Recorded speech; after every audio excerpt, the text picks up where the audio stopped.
Thank you. Oh, you're such a good girl. You're such a good girl. Good morning and welcome to day 3 of 30 Days with Chrissie B. Today we're doing something for my little Sophie girl today, and I thought it would be really fun to try to figure out how to make a little Sophie jacket. You know, it's getting really cold and Sophie's with me 24/7 nowadays because I'm now working from home. So I thought it would be really sweet to be able to figure out how to make her a little jacket. So we can go out on outings and she doesn't have to freeze because she is really little. She's about a 5-pound long-haired Chihuahua and she's as sweet as can be, but she's really kind of old. She's a little old granny dog and does not like to be cold. And we don't want to make it cold, do we, so? Oh, thank you. Thank you very much. I love my Sophie girl to death and I really want her to be able to stay nice and toasty warm when we go out and have fun. Whether it's walking at the park or going to a shop or whatever it happens to be. So I thought I would show you how I go about making a new coat. Full disclosure, I've never done this before. I'm making this up as I'm going. So we shall see how it works. It might be an amazing success. It could be an opulent failure. Who knows? I don't know what's gonna happen, but I wanted to show you what I do, what I'm planning on doing. Full disclosure, I've never made a doggy jacket before, but they seem really simple, so in my head, it should be easy peasy. We shall see, and join me for this journey, won't you? So Sophie, I love you. You go lay in your bed. Okay, go on.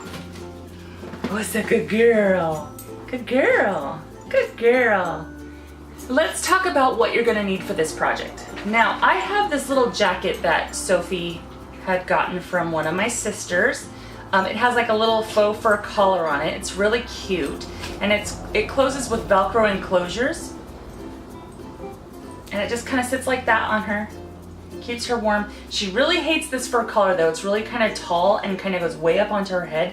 And it really drives her crazy. So I thought I would use this little jacket as my pattern, as my design for creating a new one. And if you look at it, it's a pretty simplistic kind of shape. See that? I thought it would be really easy to do. So I have my jacket as my reference. I have a roll of craft paper. It can be any kind of cheapy craft paper. This is so I can make my pattern on it. I have a pair of my good sewing scissors. I also have a pair of paper scissors. I have some sewing pins. I have some sewing needles. And I have 2 different colors of fleece. I have this gray tartan, which I think is so sweet. And then I have this black and white paws, again, so sweet. So I'm going to do my practice coat on this black and white paw fabric. So I bought half a yard of each fabric, and I can honestly tell you, I think that it's way too much. But it's okay, it's really soft, and I can always take any of the remnants and cover one of Sophie's pillows with it, and I think she'll really like it because she really likes to snuggle down in pillows and fuzzy blankets. So that's what I will do with my leftovers. I do not have any Velcro on hand, and I did not want to go buy any. I wanted to try to use whatever I had in house. So I have a Hurricane roll of elastic. This is 3/4 of an inch elastic. And instead of having a Velcro enclosure, a couple of her other jackets have the same kind of mechanism, but it's just elastic and you stretch it over her and just kind of slide it down, kind of like a little jacket, but just in these 2 points. So I think that's how I'm gonna do her little jacket instead of the Velcro. If I had the Velcro, I would have done that. I do not have that, so I will do with what I've got. I also have a sewing machine on hand so that I can attach my elastic to my piece. But let's get started. Wish me luck. So the first thing I want to do is take a piece of my craft paper. This can be craft paper, newspaper, butcher paper, freezer paper, Christmas paper, who cares? It can be anything. I just needed a piece of paper to make my pattern. And I lay my little jacket down and take a pencil and trace around. Now these 2 long guys I don't want to include in the main body. I thought it would be simpler to leave these little guys off and attach them separately. So I have taken this and traced it all around, and like I told you, this collar here really drives Sophie crazy. So what I did to trace that piece is I just kind of held this back and kind of did a rough line. When I removed my jacket, I then connected all of the lines wherever they might have been spaces. It doesn't have to be perfect, it just has to be connected. And then when I looked at it, I realized I have pretty much identical pieces on each half. So I picked the side that I liked the best, and I fold the sheet of paper in half down the spine of the jacket. And then I can go ahead and cut out the pattern in one half, and then the halves will automatically match each other. So let's cut that out.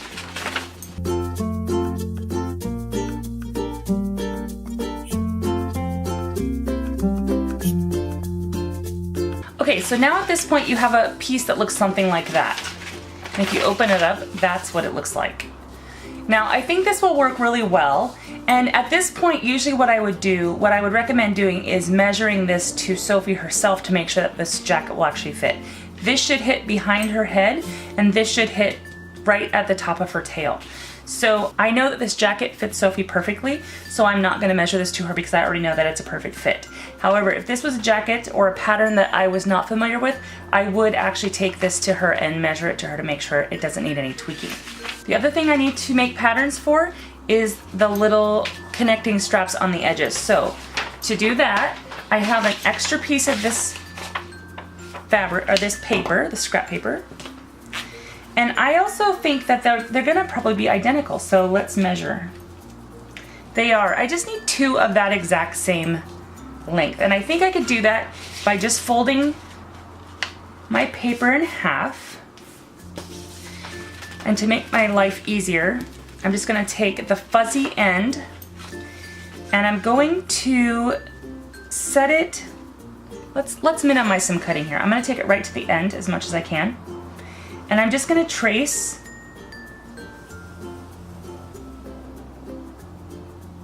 all the way to the edge of the paper. And the reason I'm going all the way to the edge of the paper versus just to the end, so it's just a little bit of overhang, it will give me a little bit of fabric space to sew to connect it. And then it just kind of has, it's just a rectangular shape with just a little bit of curving on that edge, so I'll just take this and curve it just a little bit once I get to the ends. Remember, we don't need it perfect, we just need it cute. Cute and functional. So while the paper's still folded, I'm gonna cut this out. So there we have our entire pattern. The next thing I'm gonna wanna do is take my fleece and open it up. This is a 1/2 yard of fabric, so it's pretty long. And I want to be able to have the leftovers for another project. I'm not sure what, but so what that means for me is I want to make sure that my pattern is as close to the edge as possible, so I'm wasting as little fabric as possible. You can cut this out in one of 2 ways. I can either lay it flat like this and cut along the edges, or I can make sure that my pieces are on a fold my pattern back up, and butt the fold against the fold of the fabric, pin it down, and then just cut that. Same idea, but I think that will be easier because it's less cutting. So I might go ahead and do that. Let me do some playing around to see how to measure it right. Now when I cut this piece out, because I'm using elastic and not Velcro, I don't know how much extra I'm gonna need for any stretch of the elastic. So instead of cutting it at the end of the pattern, I'm gonna keep going all the way to the edge just to make sure that I have enough. I'd rather be safe than sorry. So I'm gonna be extra generous with myself on that piece. So take your good fabric scissors and go ahead and cut out your pieces. Okay. Now you can take these off. Take all your pins out. And you can use this pattern over and over and over again. And I will just label these what these are so that way I do not forget. The next thing I want to do is I want to take her little pattern and open it up. Now I know you can clean up any of the little edges. I see a couple little like funky jaggedy edges. I don't want that. I want it to lay on her really nicely, and I want it to be super cute. So this is where your perfectionism is going to be a good thing, but don't kill yourself with perfectionism. Just know that you're just trying to get it done. Now, if you look at Fleece, Fleece is a little bit trickier to tell the wrong side versus the right side. In this instance, the right side is, the paws are very clear, and on the wrong side, they have a tendency to fuzz out a little bit. So I wanna make sure that my wrong sides are both pointing up, and I'm gonna take one side. I want to take my strap, pin it down on one end only.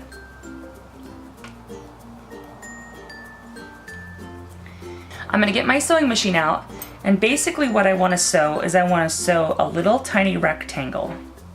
It's gonna be here, here, here, and here. And it's gonna be really small, but I wanna make sure that this little strap stays.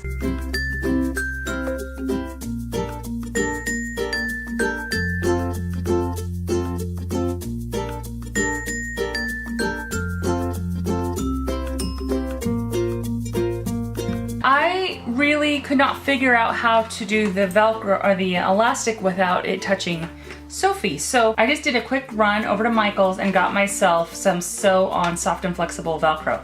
Now it's really narrow, so I might put 2 strips to make sure that it covers the width of the whole thing. Not that she's gonna be doing anything terribly drastic in this, but I just wanna make sure that it's done right and it doesn't fall apart on her while we're out and about in the world. Again, I've never done this before. I'm just doing this on the fly. I think, you know, I'm just looking at this thinking, okay, let's put the Velcro in about the same place. Like the sticky stuff is on this side and the soft stuff's on that side, sticky stuff's on this side, and just kind of do the same thing.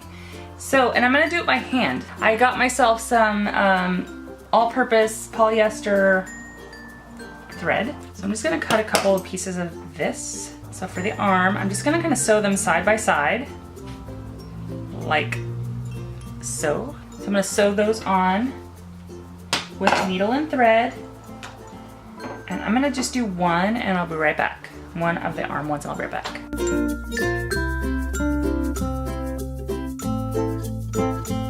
That is one down, 36,000 more to go.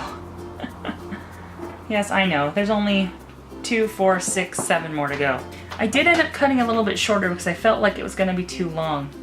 Because remember, I kept a lot of seam allowance on the end, but because I'm not using the elastic, I didn't really need to do that. So I'm gonna stop making a minor adjustment really quick. I'm gonna make these little arms a little bit shorter so I do not forget. So let's make these relatively match, including the curve.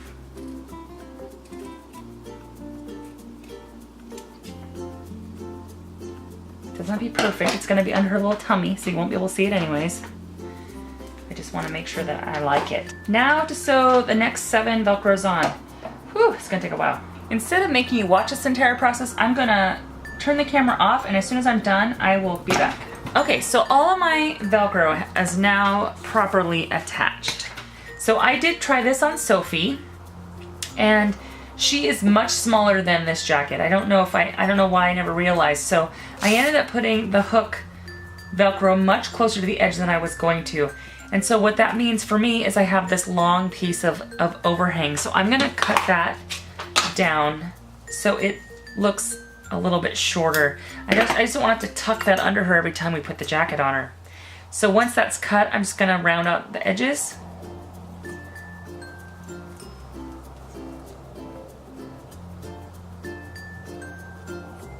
I think that's good to go. Now my original plan was to blanket stitch the entire thing with the pink DNC floss. However, I don't think I'm going to do that today. This has been a long project. It's been a fun project, and I think once it's done it will be very cute. And I think Sophie's gonna look fantastic in it. I will show you what she looks like in her new little coif. But I think I'm gonna save that for sitting around watching TV time, which doesn't really happen too much nowadays, but it does later at night. So that might be something that might be just a nice quiet sit down, hang out in front of the telly kind of activity.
all, probably not my absolute best work I've ever done, but I was really glad that I tried it. I was a little bit nervous. I don't know why. It's not like Sophie would critique it.